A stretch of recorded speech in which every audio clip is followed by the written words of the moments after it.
बोलते हैं product market fit कि जब भी आप नए रीजन में जा रहे हो, एक नए कल्चर में जा रहे हो, तो आप कैसे जज करोगे कि आपका प्रोडक्ट वहाँ के मार्केट में फिट होगा या नहीं होगा। और अगर जापान की एक स्टोरी थी, सो बेसिकली नेस्ले आपने सुना होगा, it is a big brand.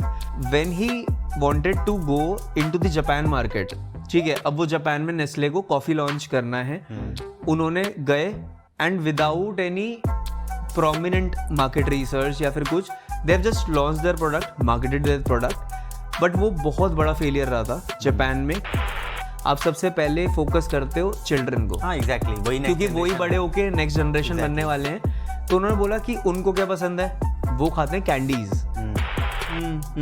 उसी को यूज करते थे। आई गेस तो कुछ बोलते भी हैं कुछ तो ऐसा पैंट्स और ट्रेडिशनल पैंट्स होते हैं टाइकोंडो, तो वो यूज करते थे वो लोग, तो उन्होंने एक्सेप्ट नहीं करा। फिर उन्होंने पेरेंट्स को एक मार्केटिंग स्ट्रेटेजी से हिट करा कि भाई आपके बच्चों का ना स्लीप साइकिल ही चेंज हो जाएगा।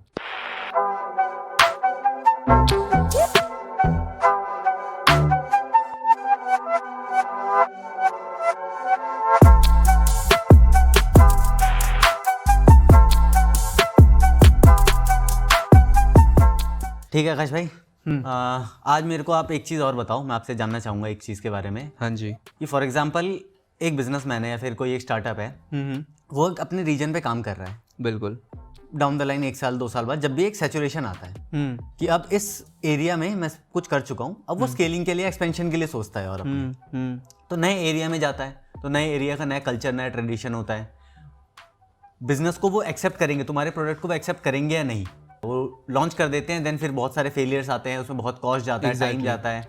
तो उसको कैसे रिड्यूस करा जाए, या फिर उस पर आपके क्या पॉइंट्स रहेंगे कि क्या उसमें निकल सकता है? सो बेसिकली बहुत अच्छा टॉपिक है, और इसी से एक टर्म एसोसिएटेड होती है जिसको हम बोलते हैं प्रोडक्ट मार्केट फिट। कि जब भी आप नए रीजन में जा रहे हो, एक नए कल्चर में जा रहे हो, तो आप कैसे जज करोगे कि आपका प्रोडक्ट वहाँ के मार्केट में फिट होगा या नहीं होगा। और अगर उसके मार्केट से मिलना है तो किस तरीके की मार्केटिंग स्ट्रैटेजीज करनी है, how to develop that kind of product जो वहाँ पे एक्सेप्टेंस लेके आ पाए। तो इसका सबसे सिंपल सोल्यूशन और वन एंड ओनली सोल्यूशन होता है मार्केट रिसर्च एंड सर्वेज।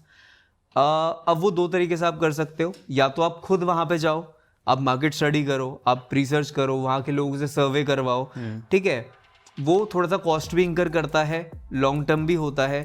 आजकल बहुत सारी इंडिविजुअल एजेंसीज हैं उस कंट्री और रीजन में। फॉर एग्जांपल अगर आप इंडिया में बैठे हो और आपको यूरोप में अपना प्रोडक्ट लॉन्च करना है, तो उस केस में यूरोपियन जितनी एजेंसीज हैं जो वहाँ के मार्केट को जानती हैं, वहाँ के लोगों के साथ काम करती है, आप उनको हायर कर सकते हो अपने सर्वेज और रिसर्च करवाने के लिए, उनको अपना प्रोडक्ट दे के, and they can give you a report और समथिंग जिसके अराउंड में आप अपना प्रोडक्ट डेवलप करोगे, मार्केट करोगे, and you can use those agencies for the marketing part also. तो सर्वेज और रिसर्च ही इकलौता ऑप्शन है इसका। सो इसी प्रोडक्ट मार्केट फिट से ना 2 चीज़ें निकल के आती हैं कि आप ज़्यादा कॉस्ट, ज़्यादा टाइम आप तब देते हो जब आप खुद से रिसर्च करते हो, या फिर आप बिना रिसर्च करे प्रोडक्ट लॉन्च कर देते हो, क्योंकि आप मल्टीपल फेलियर्स के साथ जा रहे हो, आपका टाइम जा रहा है, आपका पैसा जा रहा है। इसी से रिगार्डिंग में एक एग्जांपल है, बहुत टाइम पहले मैं podcast kind of a thing he देख रहा था जिसमें ये जापान की एक स्टोरी थी। सो बेसिकली नेस्ले आपने सुना होगा, it is a big brand.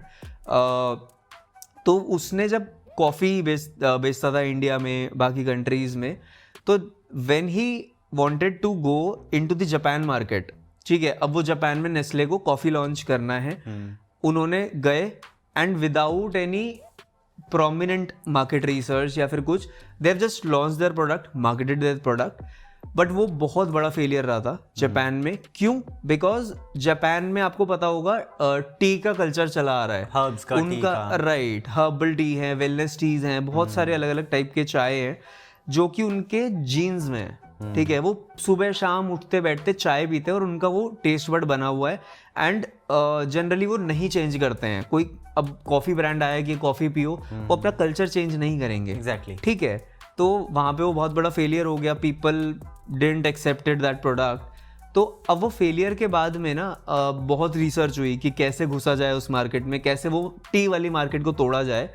Then they have come up with a marketing strategy कि हम ना कॉफ़ी को डायरेक्टली लॉन्च नहीं करते हैं, it is as a drink, let's play with the taste birds first. और जब भी आप एक जनरेशनल चेंज लाने का ट्राई करते हो ना टेस्ट बर्ड्स में, आप सबसे पहले फोकस करते हो चिल्ड्रन को। हाँ एग्जैक्टली, वही क्योंकि वही बड़े होके नेक्स्ट जनरेशन बनने वाले हैं। तो उन्होंने बोला कि उनको क्या पसंद है, वो खाते हैं कैंडीज, वो खाते हैं टॉफीज, ठीक है, वो खाते हैं पुडिंग्स या आइसक्रीम्स, ठीक है। तो उन्होंने कैंडी चूज किया and they have launch chocolate coffee flavoured candies. और वो उन्होंने मार्केट किया। बच्चों को क्या है, बच्चों को तो नई चीजें ट्राई करनी है, वो कॉफी वाली कैंडी भी ले रहे हैं अब वो। तो when they started giving those candies to the childrens, तो वो टेस्ट डेवलप होना चालू हुआ। फिर वो नेक्स्ट जनरेशन, फिर वो धीरे धीरे उन्होंने कॉफी मार्केट में लेके आए भाई, जब वो बच्चे थोड़े जनरेशनली बड़े हुए एंड देन फिर उन्होंने एज अ कॉफी, उनका टेस्ट बड तो बन ही गया, उन्होंने कॉफी ड्रिंक करनी चालू करी and those generation become middle age people and grown up old age people now, जिनके वो टेस्ट बड में आ गया कॉफी। तो जब उनके टेस्ट बड में आ गया तो उनके बच्चे पोते अब वो कॉफी को भी उसी तरीके से एक्सेप्ट करते हैं। इवन अब तो वहां पे ऐसे भी लोग हैं जो शायद टी पसंद भी नहीं कर रहे हैं, लेकिन उनके चला रहे तो कॉफी पी रहे। अच्छा, आपको पता है चाइना में भी ऐसा हुआ था। पीएनजी ने अपना प्रोडक्ट लॉन्च करा था एक। उन्होंने डाइपर्स लॉन्च करे थे, बट वहाँ का कल्चर सर्वे करा ही नहीं उन्होंने। क्या एक्सेप्टेंस है वहाँ पे, क्या यूज हो रहा है पहले से, तो कुछ करा ही नहीं उन्होंने। क्लॉथ यूज करते हैं, क्लॉथ सेंसिटिव मार्केट है वो, तो बच्चों के स्किन सेंसिटिव होते हैं बहुत, तो प्लास्टिक कैसे एक्सेप्ट कर लेंगे एकदम से। एग्जैक्टली। तो उन्होंने एक्सेप्ट करा नहीं, वो फेलियर हो गए वहाँ पे। एक ट्रेडिशनली चला आ रहा है कि बच्चे को वो कपड़ा अपना उसी को यूज करते थे। आई उससे कुछ बोलते भी हैं, कुछ तो ऐसा पैंट्स और ट्रेडिशनल पैंट्स होते हैं, टाइकोंडू टाइप, कुछ कितांडू टाइप कुछ बोलते हैं उसको।